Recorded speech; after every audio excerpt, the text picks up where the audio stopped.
Hi, this is Sam from Boatshed. I'm currently aboard a Bianca 111.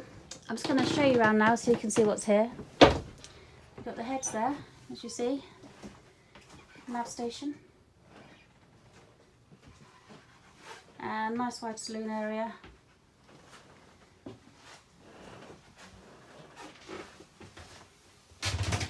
Into the forward cabin.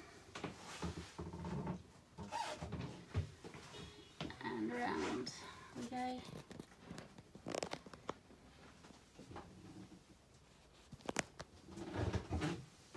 And you see we have a galley here.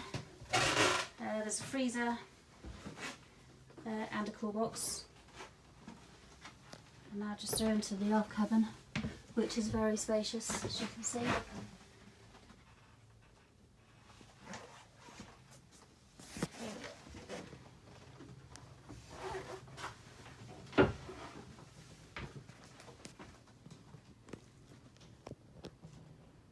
If you'd like any more details on this boat, please look at boatshed.com. There's more photographs and further videos.